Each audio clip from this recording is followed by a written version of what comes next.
This is just a thought before I begin. Single-use plastic. I bought 100 of these for a tenner, postage included. One metal one with no packaging, no lovely rattly packaging, would cost me almost €11. Just keep that thought in your mind, because it's about choices. So this is the plan for the next 5 minutes. 5 steps, 5 minutes. That's a picture from Houston, Texas last week, which is one of the most polluted cities in the world. And a big study was done in 2009 with children in Texas, in Houston, who learned all about air pollution. But when they were asked, was their city polluted, they didn't think it was. And that's associated with something to do with, we have so few experiences of what constitutes a real experience in nature, that our baseline as to what is real in terms of nature has reduced considerably. So that's a bit scary. And much closer to home, we're getting kind of alarming evidence around issues around literacy levels, for example.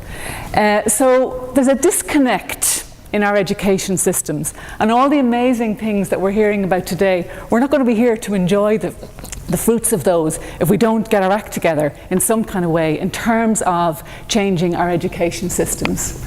And that's why we have calls from UNESCO and from others about transformational ways forward to move our world into a better place.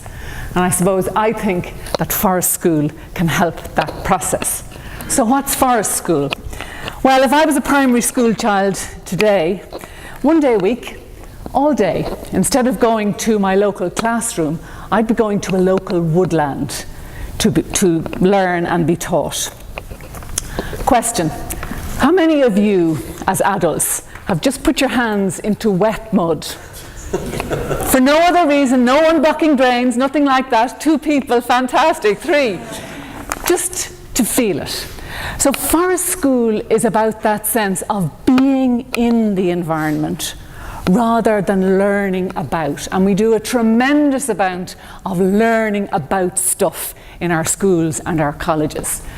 And if you think of what I referred to at the beginning about the children in Houston, Texas, we're not being as successful as we might be in getting sustainable systems in place in education. Okay.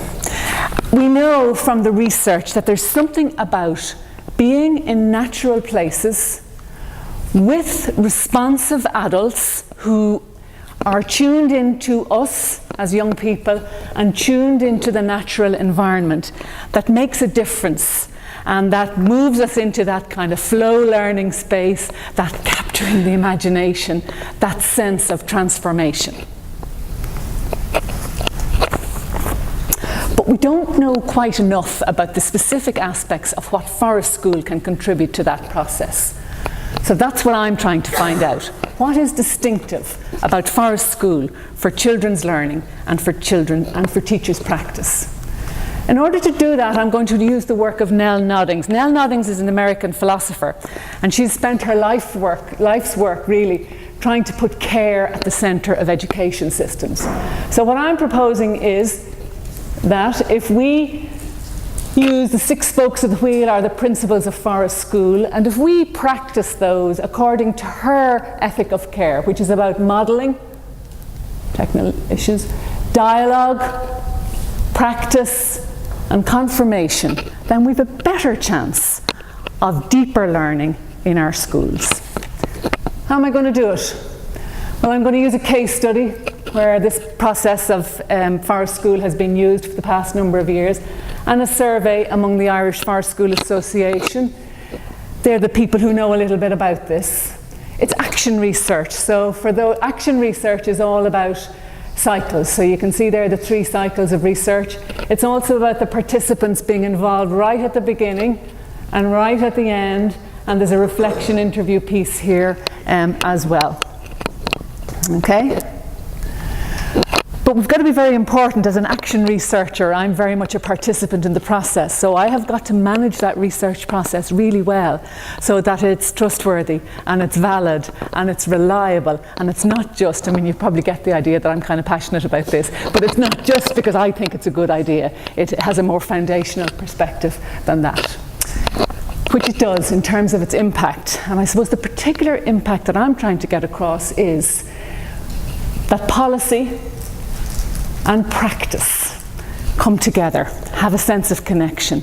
Because what we know is that all the policies in the world are not connecting up to our practice, back to the beginning, to the kinds of choices that we make. And just to finish, I guess I'm a hopeful person as well. So for me, the kind of metaphor is the little mirror at the bottom here, shining a light, as somebody said earlier, or focusing in and getting a different perspective.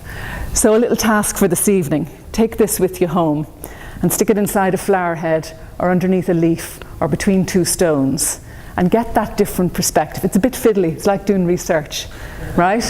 But it's worth it, and it's encouraging and it's hopeful, and those kinds of things will move us towards a more caring world for us all. Thank you very much.